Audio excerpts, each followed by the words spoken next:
Bonjour à tous et bienvenue sur ma chaîne Elle Colorie. On se retrouve aujourd'hui pour un nouveau taille créé par Ladix66 et qui s'appelle Apprendre à me connaître.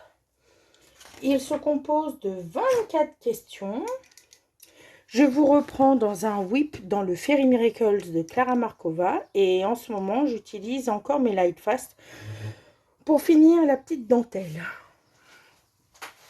Donc voilà. Troisième tag de ma série tag de l'été. J'espère que ça sera un format de vidéo que vous allez apprécier pendant cet été.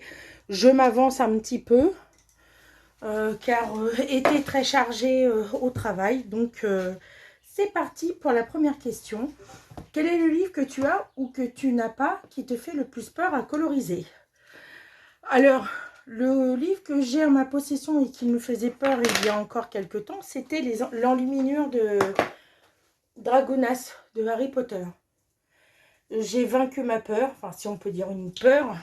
J'ai sauté le pas lors d'un challenge de Julie sur Twitch.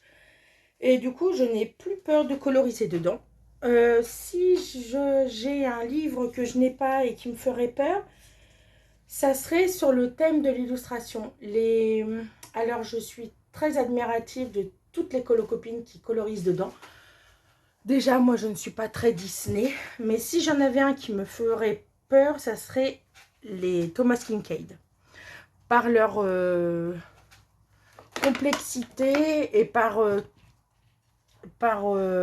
le détail de l'illustration. Donc, ça serait ça pour ma part. Ensuite, question 2. Qu'en pense ton entourage de ta passion coloriage? Mon mari ne comprenait pas au début. Je croyais que c'était juste, vous savez, du petit coloriage comme ça, parce que j'ai commencé au coloriage mystère. Et plus ça allait, plus la carte bleue a flambé. Il ne comprenait pas les achats compulsifs, que ce soit dans le matériel, dans les gammes de crayons. Et il voit qu'au bout de 7 ans et demi, je continue de coloriser. Moi, j'achète toujours, mais beaucoup moins qu'avant. Je me suis vraiment centrée sur les colos que j'aime. Tous les livres que j'ai dans ma collection, je les aime. Oui, je fais le challenge du Summer Night d'Anna Carlson que j'aimerais terminer, mais je me mets à l'esprit que jamais je pourrai terminer tous mes livres de coloriage. Mais le principal, c'est de prendre énormément de plaisir à mettre en couleur les illustrations de nos illustrateurs préférés. Mon entourage personnel, en fait, on est tous un petit peu dans la gamme de créatifs. Je fais du DP également. Ma soeur fait du DP et dessine. J'ai une de mes soeurs qui fait du DP et du crochet. Elles ne comprennent pas que je puisse mettre une certaine somme pour une gamme de crayons de couleur. Mais elles comprennent l'engouement et je vous dis, au fil des années, ça fait quand même presque 8 ans que je colorie, ils se rendent compte et le fait de concrétiser ma passion avec une chaîne de colo, ils se sont rendus compte vraiment que c'est pas quelque chose de passager. Donc ils sont contents. Le portefeuille est beaucoup moins. Il est un petit peu plus rempli qu'au tout début. Mais ils comprennent mon engouement, mais l'entourage qui me comprend le plus, en fait, c'est lors des lives, les colocopines. Je crois que c'est ceux et celles qui me comprennent le plus. Question 4. En moyenne, combien de temps mets-tu pour finir un colo? Alors, ça dépend. Si c'est un colo mystère et s'il n'est pas trop détaillé, ça peut être une journée comme 2 journées. Après, si c'est un... En fait, moi, j'ai plusieurs encours, ce qui me permet de ne pas me lasser d'une illustration. Ça me permet d'aller d'une illustration à l'autre. Mon moyen, je veux dire une petite semaine environ. Question 4. As-tu plusieurs encours ou préfères-tu finir celui que tu es en train de faire avant d'en commencer un nouveau? Alors, au début, j'en faisais un par un. C'est ce qui m'a peut-être entraîné une panne colo. Justement, d'être tout le temps sur le même, sur le même, sur le même. J'ai eu tendance à me lasser et peut-être bâcler Maintenant, je fonctionne avec plusieurs encours. C'est beaucoup mieux ainsi. Par exemple, là, je fais un Clara Markova. Donc, c'est un whip de quelques temps. Donc là, je suis dans quand même un petit peu de détail. Après, je peux aller dans le colo patouille de Julie. Donc, c'est autre chose. Et le colo mystère ou colo bidule, comme diraient les copines, dans le grand classique tome 4. Ça peut être plein de choses. Du coup, moi, j'ai besoin de plusieurs encours pour éviter de me lasser et justement d'aller un petit peu partout. Question 6. Quelles sont les 3 principales forces en colo? Alors moi, je les appelle, parce que je m'en suis rendu compte, c'est la deuxième fois que je filme la vidéo, parce que j'ai été coupée par un coup de téléphone, de publicité forcément. Je me suis rendu compte que mes 3 principales forces, c'est les 3 P. Donc la patience, parce que je suis assez patiente en règle générale. La persévérance, parce que ce n'est pas en mettant une illustration en couleur qu'on va automatiquement faire ce qu'on avait imaginé. Par exemple, mon effet bois ou mon effet or ou mon effet n'importe quoi, mon effet poil ou plume ou cheveux. C'est en persévérant et en travaillant que je vais atteindre ce que je veux. Et ma troisième force, c'est la passion. Parce que si on n'est pas passionné, on ne peut pas faire des mises en couleur. Même mes tout premiers colos, je les aime parce que je les ai faites. J'ai aimé mes colorisations. Donc, il y a la passion. Plus je suis passionnée et plus j'ai envie de colorier. Et plus j'ai envie de colorier certaines choses, certains détails, certains illustrateurs. Donc, patience, persévérance et passionné. Question 7. Quelles sont tes illustrations qui t'inspirent le plus? Tout ce qui est légende des mythes, un peu comme Kirby, tout ce qui est Harry Potter, mais ça, voilà. Tout ce qui est nature, tout ce qui est fleurs, feuilles, champignons, style Clara Markova, Anna Carlson. J'aime aussi les portraits, style Jashly, Kevin Théohart. J'aime beaucoup ce genre-là. En fait, je suis assez éclectique, j'aime tout et son contraire. Ça veut dire que Anna Carlson fait des superbes illustrations, mais a quand même quelques feuilles papier peint. Par exemple, il y a quelques temps, j'ai fait une page papier peint avec un fond au feutre acrylique et au Inktense. J'ai adoré le faire, pourtant l'illustration n'était pas génialissime. Mais j'ai adoré, que je peux adorer cette illustration-là par exemple. Question 8. Qu'est-ce qui t'angoisse le plus dans un nouveau colo? Bah en fait, ce qui m'angoisse le plus, c'est vis-à-vis du fond. J'essaye d'à partir du moment où le fond est fait, je peux vraiment visualiser mon colo. Et si je ne vois pas d'idée pour le fond, bah en fait, ça peut me bloquer.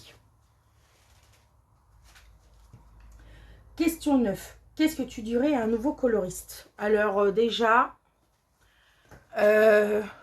n'importe quel médium, que ça soit feutre à alcool, feutre acrylique, feutre à eau, crayon de couleur, crayon aquarellable, faites ce que vous voulez. Je vous conseille pas forcément une gamme artiste, plutôt des gammes, des moyennes gammes pour savoir si vraiment la mise en couleur vous plaît. Essayez de pas trop acheter, éventuellement pour savoir vers quoi vous irez, plus vers du Disney ou du hors Disney. Et surtout, aimez ce que vous faites, ne vous comparez pas aux autres. Je suis énormément de colocopines sur YouTube. Je peux aimer une colocopine comme Marine ou Maëva ou Julie qui font des mises en couleur somptueuses et qui sont vraiment dans la perfection ou quoi, qui essayent d'aller au bout de leurs idées. Comme je peux vraiment apprécier les mises en couleur de Laimiana, qui, elle, fait des mises en couleur tout aussi belles, mais beaucoup plus simplistes, entre guillemets, avec son propre médium, mais qui a une imagination de malade et qui met en couleur des énormes illustrations. Elle les met en couleur plus rapidement, parce que c'est son style, c'est sa technique. Mais c'est très inspirant ce qu'elle fait. Alan Roberts, c'est pas du tout un illustrateur que j'affectionne plus que ça. Mais en voyant ses mises en couleur, je me dis, wow, jamais je ne peux me comparer à quelqu'un comme Laimiana ou autre. On a chacun notre technique. On peut s'inspirer de tutos ou de techniques de l'une comme de l'autre. Mais il ne faut pas se comparer. On est là, il faut être dans la bienveillance, c'est du partage. C'est que de la mise en couleur, après tout. C'est pas vital, c'est pas important. Si il faut faire de son mieux, il faut être passionné, il faut aimer ce qu'on fait. Voilà, c'est vraiment les choses. Euh, et puis participer au live aussi. Si vous avez la possibilité de participer à des lives, ça permet d'échanger encore plus avec les personnes et c'est génial. Donc voilà ce que je pourrais conseiller. Question 10. Peux-tu perdre patience dans un colo quand tu n'arrives pas à faire ce que tu as dans la tête? Alors, j'ai une patience quand même, mais si j'ai marre d'un colo, en fait, c'est pas que je perds patience, c'est qu'à un moment donné, on en a marre, on sature. Pour telle raison, pour de la fatigue, pour de la chaleur. Quand vous êtes sûr d'avoir été au bout de ce que vous voulez faire, mais que vous n'arrivez pas à continuer, et bah vous lâchez, je lâche le colo et je fais un colo plus chill. Style, je peux faire des traits noirs dans des colos mystères, je peux mettre en couleur des colos mystères, je peux faire de la broderie, je peux aller lire, je peux faire autre chose. Ce n'est pas pour autant que je l'abandonne. Mais quand on arrive à un point où je me rends compte que je ne colorie plus, quand on arrive à un point où on ne peut plus, par exemple en liminure, quand on a fait le colo de mars-avril pour Julie, que ça soit les colocopines dans les Kincaid ou dans les enluminures pour d'autres ou dans un Kirby ou quoi que ce soit, à un moment donné, bah, on saturait. Donc quand c'est comme ça, je lâche le colo. Je vais pas m'amuser à bâcler un colo parce que je veux absolument le terminer. Si je vois que la patience n'y est plus ou l'envie n'est plus de coloriser ce que je suis en train de faire, et ben j'arrête et je passe à autre chose. Et je le reprends quand j'ai envie de le reprendre. Tout simplement. Ça, c'est quelque chose que j'ai appris au fur et à mesure des années. Parce qu'au début, je voulais vraiment, comme je vous disais, au début, je terminais un colo avant d'en avoir un autre. C'est ce qui m'a peut-être engendré la panne colo. Mais après, voilà, hein, c'est par expérience. Question 11. Quel est ton film préféré et ton livre préféré? Alors ça, c'est compliqué. J'ai plusieurs films. Je ne peux pas en choisir un. Je ne peux pas. C'est pas possible. J'ai mes classiques. J'en ai un que j'aime énormément. C'est Le Cercle des Poètes Disparus. J'aime ce film parce que Robbie Williams et Tom Hanks sont mes deux acteurs préférés américains. L'acteur français que j'aime énormément, c'est Jean Reno. J'aime énormément Jean Reno, ce qui veut dire que le film que je préfère de Jean Reno, c'est Léon. C'est la découverte de Nathalie Portman que j'aime énormément. Léon, c'est... Il y a Gary Oldman aussi que j'aime dans ce film. Gary Oldman est aussi un acteur que j'aime, mais franchement, Léon, c'est mon film. Si je peux dire un de mes trois acteurs préférés, c'est Léon, Le Cercle des Poètes Disparus, parce que Le Cercle des Poètes Disparus, c'est... Ce film est magnifique. Et le film de Tom Hanks que j'aime et qui me retourne les tripes, mais vous pouvez pas savoir à quel point, c'est Philadelphia. Vous savez, c'est quand il joue le rôle d'un homosexuel qui se fait renvoyer de sa firme d'avocat parce qu'il a le sida. Ce film-là, avec Denzel Washington, je crois que c'est le premier film de Denzel Washington. Oui, c'est Denzel Washington, je crois. Ce film-là, je l'aime d'amour. C'est un film, même encore maintenant, les musiques, l'opéra, je, je, je, je, je peux pas dire un film. J'aime aussi Dirty Dancing, mais ça, c'est un film d'enfance. On laisse pas bébé dans un coin. Mais si je pouvais choisir, c'est Léon, Le Cercle des Poètes Disparus et Philadelphia. C'est vraiment des films... c'est des vieux films, mais ils font partie de ma vidéothèque. Je les aime énormément. Mon livre préféré, alors là, c'est compliqué. Mon livre. Il y en a plusieurs. Celui qui m'a révélé à Stephen King, c'est Carrie. Carrie de Stephen King, je vais avoir 12 ans. J'aime énormément sa patte, surtout ses anciens livres. J'aime énormément Dolores Claiborne. J'aime Shining, Cujo, Charlie, Christine. J'aime tous ces livres. Mais si je peux dire un des premiers livres qui m'a vraiment marqué, c'est Carrie de Stephen King. Et actuellement, je ne lis pratiquement plus ce genre de livre. Je suis plus dans la romance.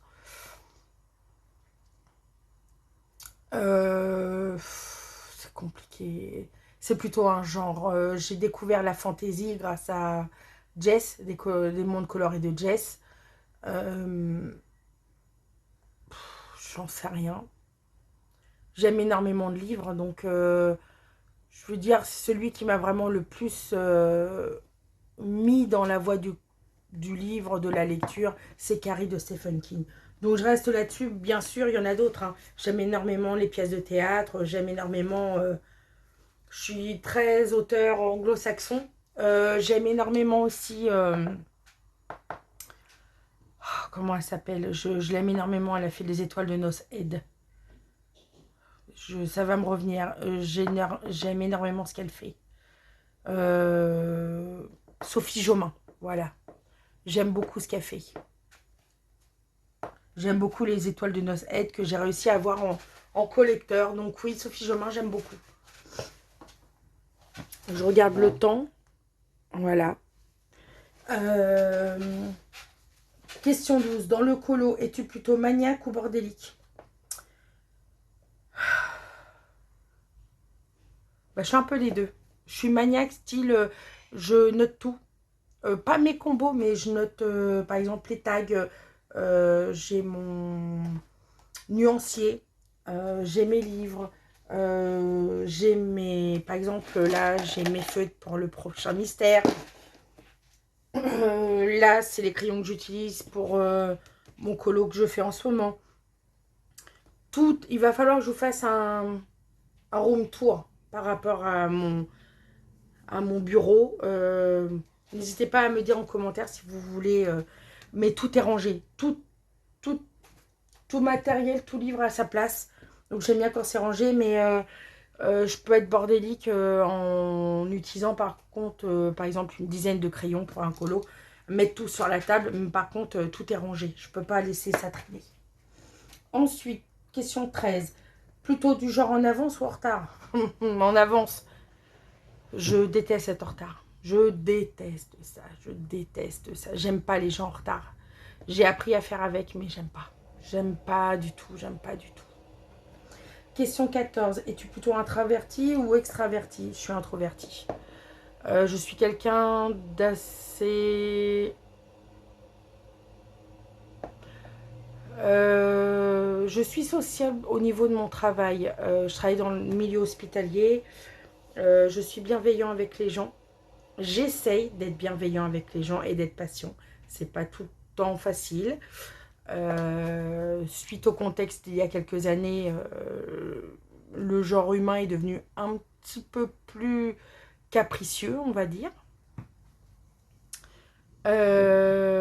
Mais dans la vie de tous les jours, j'aime avoir mon cercle privé. Je peux être avec des amis, ça va être super. J'ai tendance à juger une personne assez facilement. Bon, ça m'est déjà arrivé de me tromper, mais je suis plutôt solitaire. J'aime énormément d'être entourée de mes proches et de mes amis. J'adore faire la fête. Mais par exemple, là cet été, on part en camping. Ça va être différent, on part avec des amis. Donc je suis une folle. Quand je m'amuse avec des amis, je suis une folle. Mais quand je connais pas les personnes, j'ai tendance à être un petit peu introvertie, mais je suis quelqu'un d'assez solitaire. J'aime bien être seule. J'aime bien rester seule à la maison pendant que mon mari et mes enfants sont à l'école ou au travail. J'adore faire des moments en famille, faire des jeux de société, des petites balades en amoureux avec mon mari, mais j'aime aussi mon moment de solitude. Donc je dirais introvertie. Quel est ton plat préféré et ton dessert préféré? Alors mon plat préféré, ça va pas être compliqué, c'est les sushis. Je sais, je suis pas originale. J'adore ça. En plus, j'ai un mari qui les fait, qui fait des tests et qui arrive à en faire. Donc, je suis extrêmement chanceuse d'avoir un mari qui fait des sushis. Euh,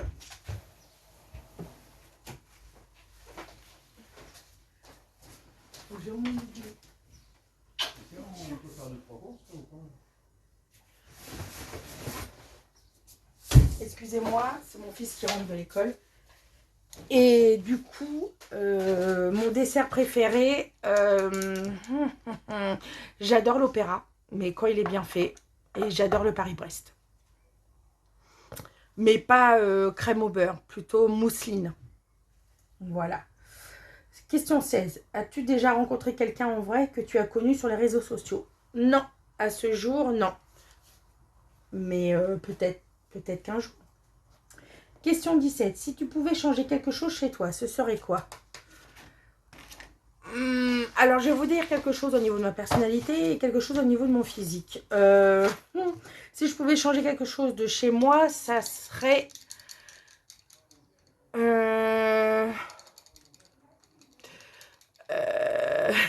mes pieds. J'aime pas mes pieds. C'est bête, hein, mais il y a beaucoup de choses que je n'aime pas chez moi. Mais mes pieds, bon, après, voilà, je rentre pas dans les détails. Mes pieds, j'aime pas mes pieds. Et au niveau de mon comportement, je suis quelqu'un d'assez râleuse. Je râle tout le temps, je râle. Et c'est épuisant de vivre avec quelqu'un qui râle et c'est épuisant de râler. Donc, je dirais ça. Question 18. Est-ce que tu es une personne qui aime planifier ou tu es impulsive? Bah non. Regardez.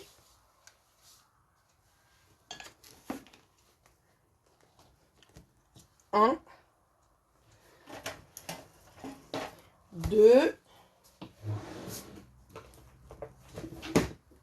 3, 4. Bon, voilà.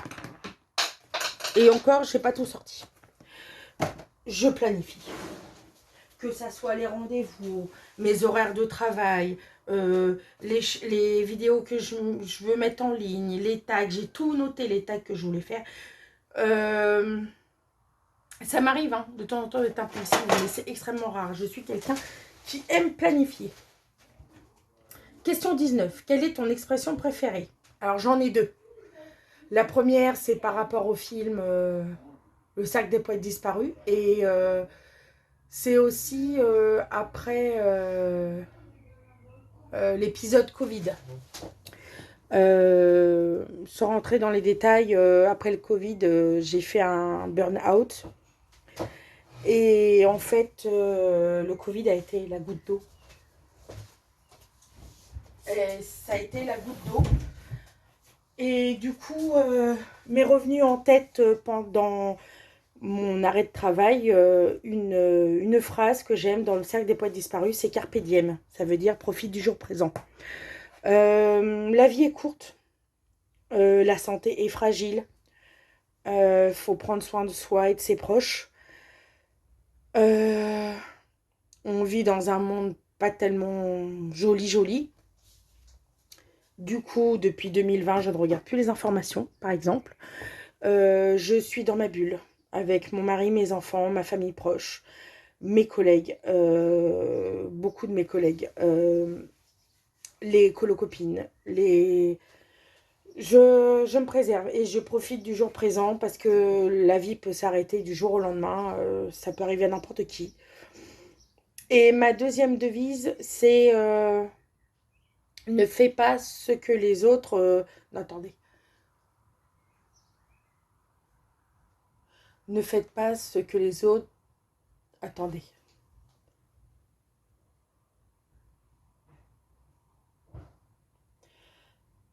Je ne sais plus comment ça se dit. Ne fais pas les choses que tu n'aimerais pas qu'on te fasse. Voilà, c'est ça. Euh, je pense que quand on travaille dans le milieu hospitalier, il y a un minimum de bienveillance sur les gens. Euh, je n'aimerais pas, par exemple, que ça soit pour les humains ou pour les animaux, j'aimerais pas qu'on fasse des actes de violence sur les gens ou sur les animaux. Euh, je me vois pas maltraiter quelqu'un. Enfin, je ne conçois pas ça et que ça soit quelqu'un de notre propre famille ou une personne que l'on ne connaît pas ou un patient, je n'aimerais pas faire ce que j'aimerais pas qu'on me fasse. Donc, je pars de ce principe-là. Quand j'ai travaillé en gériatrie, en chirurgie ou là en maternité, j'essaye de me mettre quand même à la place des personnes. Je me dis, mais par exemple, je peux voir des choses, dire, bah non, j'aimerais pas qu'on fasse ça à ma famille ou à moi. Et c'est une de mes expressions. C'est vraiment, c'est vraiment pour moi une chose viscérale, on va dire. C'est quelque chose que je n'aimerais pas qu'on me fasse, donc je ne le fais pas, tout simplement. Euh,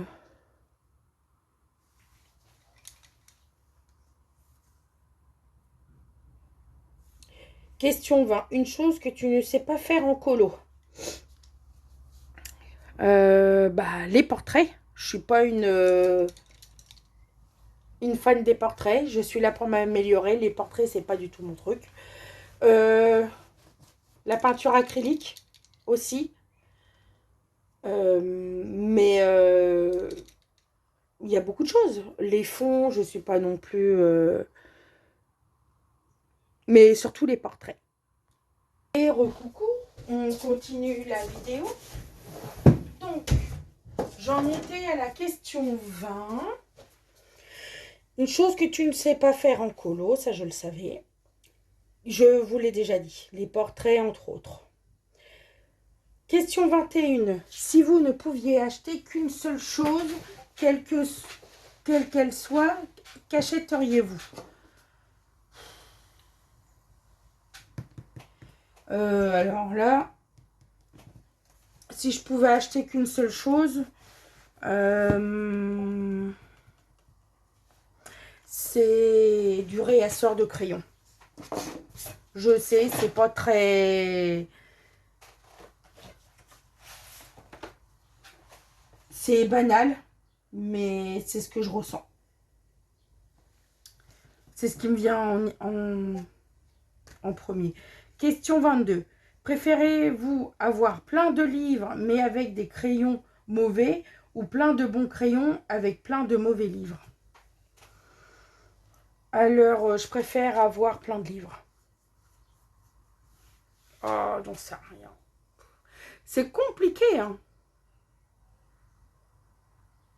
Parce qu'avoir des bons crayons, mais d'avoir des mauvais livres, je prendrais pas de plaisir que de faire des illustrations que j'aime avec des crayons, quels qu'ils soient mauvais, bah, je prendrais plus de plaisir. Donc oui, plein de livres. Question 23. Paniques-tu si tu perds un crayon ou un livre? euh, Si je perds un crayon, je le retrouve facilement. Par contre, si je perds un livre, ouais, là, je panique. Parce que mes livres, c'est comme mes livres de lecture, je peux pas... Non, non, non, je peux pas. Je panique, c'est clair, je panique. Je démonte toute la pièce, je fouille partout jusqu'à temps que je le retrouve, mais non. Et enfin, question 24, ta chanson préférée? C'est compliqué. Chanson préférée. C'est vraiment compliqué, hein, parce que moi, j'aime tout et n'importe quoi. Je suis plus musique anglophone. Je suis français, mais qu'est-ce que je pourrais dire en français? Euh,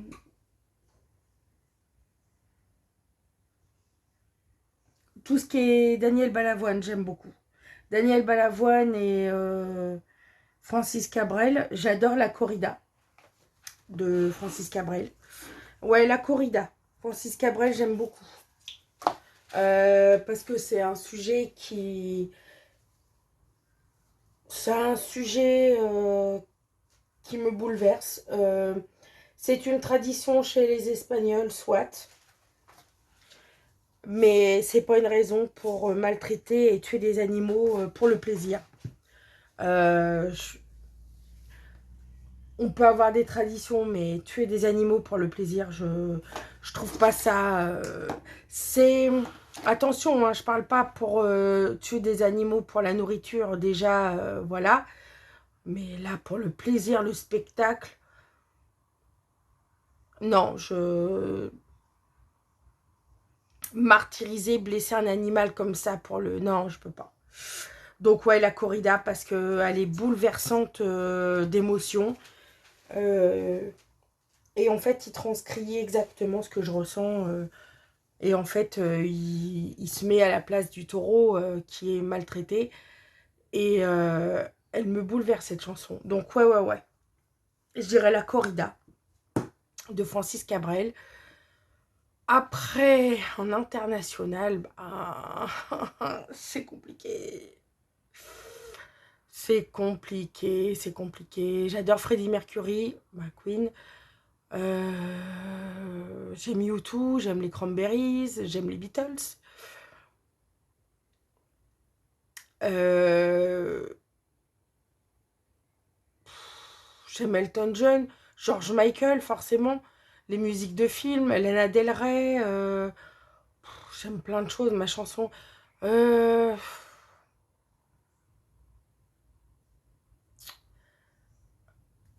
Là, si je, si je m'écoute depuis un certain temps, ma chanson que j'écoute énormément, énormément, énormément, c'est Ride de Lana Del Rey.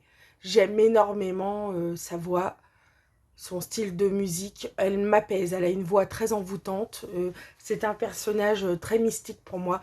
J'aime énormément ce qu'elle fait. Ça fait 2 ans, 3 ans. Je l'écoute, je l'écoute, je l'écoute. J'aime énormément The Weeknd. J'aime beaucoup, beaucoup tout ce qui est anglo-saxon. J'aime énormément, hein.